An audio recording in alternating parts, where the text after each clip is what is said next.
Yesterday was the 19th, and let's see what the verse of the day was. Hebrews 10:35 through 36. We'll check it out, read the whole thing, go to the specific verse, and see what we can pull out.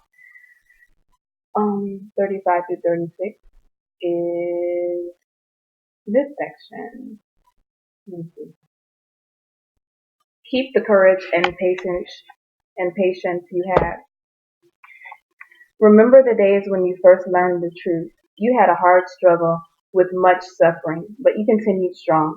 Sometimes people said hateful things to you and mistreated you in public, and sometimes you helped others who were being treated that same way.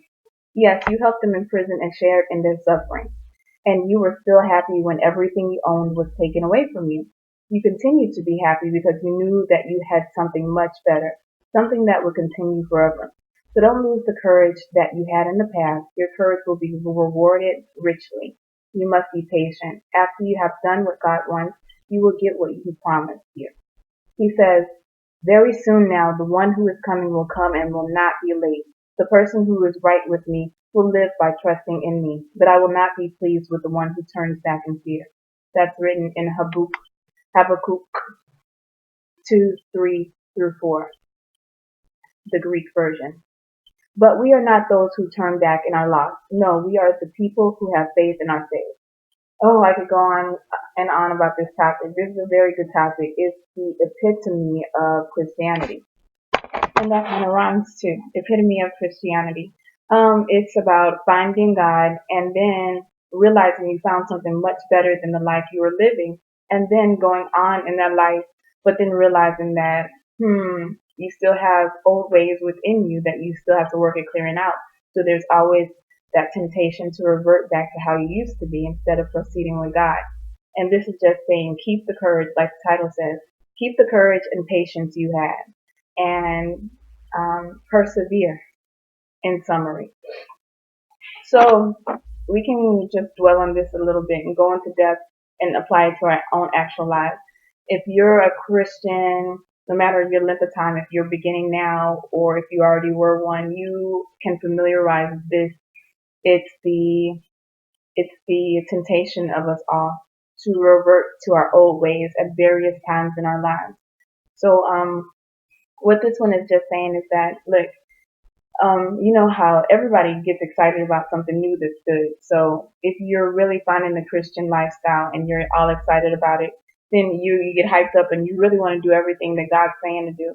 But time eventually goes on, and that thrill at the beginning, it needs to either be renewed within yourself. You have to purposely renew that thrill in yourself, or else you're going to fall back to the old ways of what you used to do. And the old ways are going to seem thrilling because it's new to you again. You're like, oh yeah, I remember I used to do this and this, and it gave me a good old time, and I was sinning and it felt so good. I'm not really getting much from this Christian lifestyle, so let me go back to the old ways that I'm doing. And that can actually be applied to any situation in our lives. It's a rough thing to try to turn and do the best thing for your life, because you get so used to an old mold, or the things that you used to do, you get so used to them, so that, it's very difficult to try to stick to something new.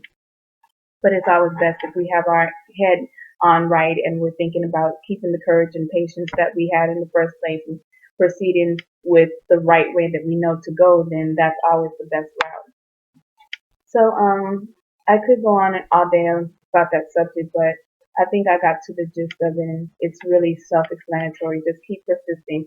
Temptations are going to be there, but you don't always have to entertain those temptations. You can just think about what is best for my life and then proceed from there and go on from there.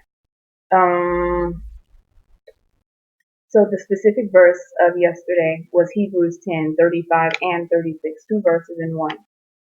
So let's check it out and see what exactly it says. I got a black screen, so I must wait until it tells me. Or maybe I'll just push back and restart it. Let me see. Because I don't want to wait for it. Okay, there it is. It popped up. So the specific verse itself says, so don't lose the courage that you had in the past. Your courage will be richly rewarded. You must be patient. After you have done what God wants, you will get what He promised you. So God has this whole structure of living in the Bible. He tells you how he wants you to live, and he wants you to stick with that. You turn your life around and make vows. You're all excited about being a Christian and being new, and you're feeling free and you're feeling peace, and you're at the very beginning feeling all these things that come along with being Christian. But of course, good feelings can wear off, and hopefully you're not somebody who lives life based on your emotions. You're able to realize that, okay, God's still the same good God that he was at the beginning when I first turned to him. So he's going to still be the good God now.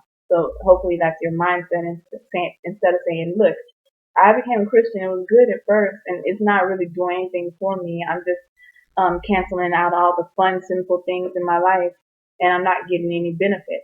But here it says, keep patient. Be patient. You must be patient, it's saying, because after you've done what God wants, you will get what he promised. So that's the general consensus of the message.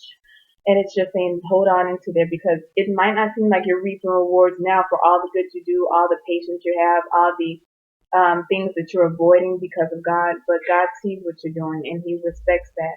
And God will definitely pay you back. And the goal of being a Christian isn't to see what God's going to give you. If that's your goal, then you're going down the wrong path. Rewind yourself and start all over and come to God in a new way, because it's not about what God can give you. God gave you life. That's all he really owes you. He created you. There's your life. Voila. And he doesn't have to give you anything else in the world ever again. But still, he's a great God. And just like if you compared him to a parent, if you had a child, if you had a good parent and they have a child, of course they're going to shower them with gifts and spoil them with great things. So that's the kind of God we have. And I'm not talking about a bad parent or a parent who doesn't care about, getting involved in a child's life, or somebody who's uninterested or anything like that. I'm talking about somebody who really has a general godly love for their child, and they're like, oh, I love my child. I want to see the best for them, so I'm going to give them the best. So that's how God sees you. He wants to give you the best, but be patient. You don't be greedy for it. Don't start throwing these thoughts through your mind like, I'm a Christian. What do I get out of this? That kind of thing. Because you got life and life renewed. So you should be thankful for that. And you're alive today. So if you're alive and breathing, thank God for that. You always have something to be thankful for every single day, even if it's just that you were able to breathe one more time, and that's it. So I will end this one and go to today's actual message, because this is a message from September 19th. So everyone, hope you can get something from that. Stick in there, hang in there, persist, be patient, and God will give you what he promised you. Goodbye.